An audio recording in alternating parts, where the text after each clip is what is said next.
এই হত্যাকাণ্ডের শুরু থেকে মদত দিয়ে যাচ্ছে বর্তমান অন্তর্বর্তীকালীন সরকারের প্রভাবশালী উপদেষ্টা আসিফ মাহমুদের বাবা বিল্লাল মাস্টার। স্থানীয়ভাবে আমাদের পরিবারের মানুষ, বিশেষ করে আমার মা ছিলেন জনপ্রিয়। স্থানীয় ইউপি নির্বাচনে 2 বার মহিলা ভাইস চেয়ারম্যান উনি পদে নির্বাচন করেছিলেন। বিএনপি সমর্থিত হওয়ায় বিগত আওয়ামী লীগ সরকারের সময় এই সন্ত্রাসীরা আমার মাকে বিজয়ী হতে দেয়নি। গত 3 জুলাই 2025 তারিখ মুরাদনগর ভাঙ্গুরা বাজার থানার অধীনে পরিবাড়ি গ্রামের কিছু আওয়ামী লীগপন্থী দূষর এবং স্থানীয় কিছু সন্ত্রাসী দুষ্কৃতিকারীদের দ্বারা একই পরিবারে 3 জনকে নির্মমভাবে পিটিয়ে এবং কুপিয়ে হত্যা করা হয়েছে।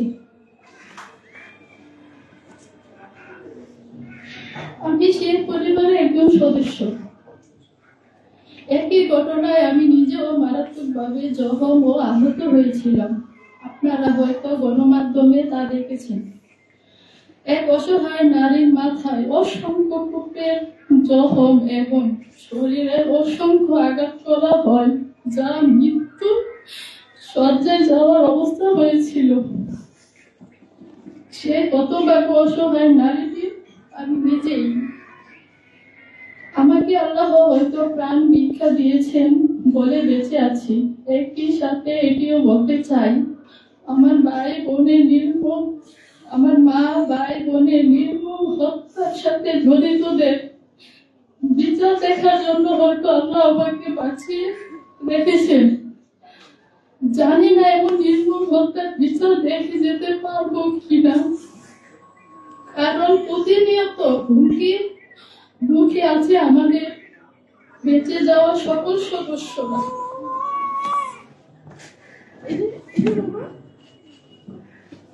প্রিয় সাংবাদিক ভাইয়েরা, আপনাদের মাধ্যমে হত্যাকাণ্ডের কিছু কথা তুলে ধরা দরকার, যাতে বর্তমান সরকারের প্রধান উপদেষ্টা, আইন উপদেষ্টা ও স্বরাষ্ট্র উপদেষ্টার দৃষ্টি গোচর হয় এবং দেশবাসীর কাছে পরিষ্কার হয়। এখন আমরা ভুক্তভোগী হয়েও কিভাবে ন্যায় বিচার থেকে আমাদেরকে বঞ্চিত করা হচ্ছে, এমনকি বেঁচে থেকেও যেন আমাদের কাল হয়েছে। বিচার চাওয়ার তো অধিকারই নেই, উল্টো নিজেদেরই জীবন বাঁচাতে পালিয়ে বেড়াতে হচ্ছে। কারণ এই হত্যাকাণ্ডের শুরু থেকে মদত দিয়ে যাচ্ছে বর্তমান অন্তর্বর্তীকালীন সরকারের প্রভাবশালী উপদেষ্টা আসিফ মাহমুদের বাবা বিল্লাল মাস্টার।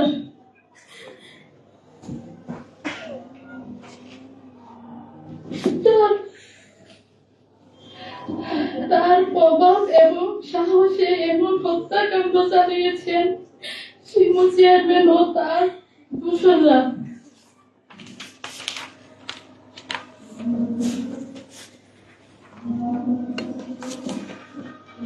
যেভাবে হত্যার পরিকল্পনা করা হয়, প্রথম পরিকল্পনা করে আমার মাকে মেরে ফেলল।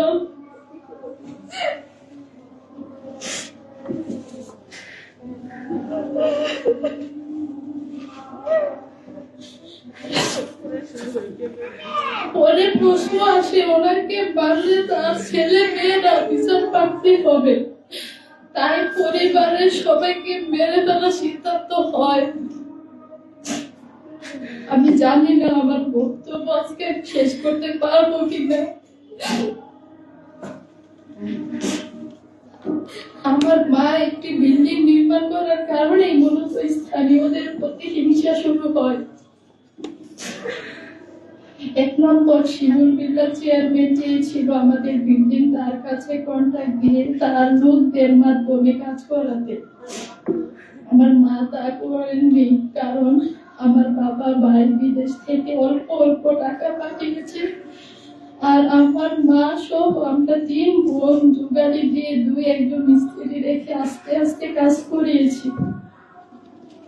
তাই শিমুল বিল্লাল আরো মেম্বারের মাধ্যমে তার লোকজন দিয়ে কয়েকবার আমার মার কাছে চাঁদার জন্য পাঠায়। চাঁদা না দিলে আমার মাকে মেরে ফেলার হুমকি দেয়। এবং আমাদের বাড়ি গ্লাস ও কারেন্টের মিটার ভেঙে ফেলা হয়। এ নিয়ে সে সময় ডিবিতে একটি অভিযোগ দাখিল করা হয় কুমিল্লা ডিবি অফিস। সেই সময় থেকে শিমুল চেয়ারম্যানদের ছত্রছায়ায় গড়ে ওঠা একটি কিশোর গ্যাং নিয়ে গড়ে ওঠা ক্লাবের শরীফদেরও আমাদের পেছনে লেলিয়ে দেন পরিবারের।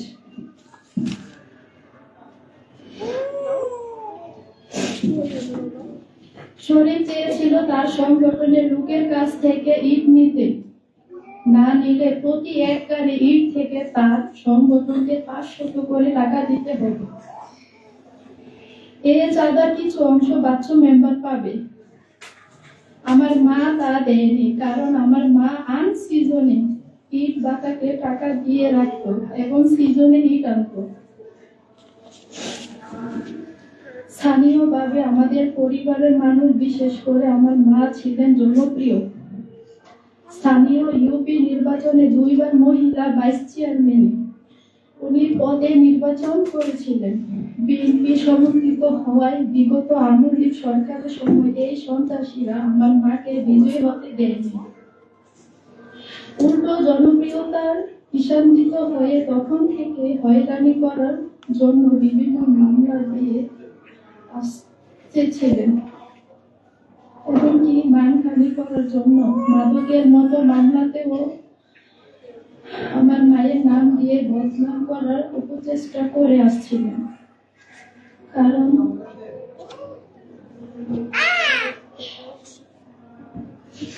কারণ নির্বাচিত না হলেও এলাকার মানুষ তাদের যে কোনো বিপদ আপদ এবং যে কোনো বিষয়ে বিচার সালিশের জন্য আমার মায়ের কাছে আসতো, যা তাদের জন্য ছিল বড় ঈর্ষার কারণ।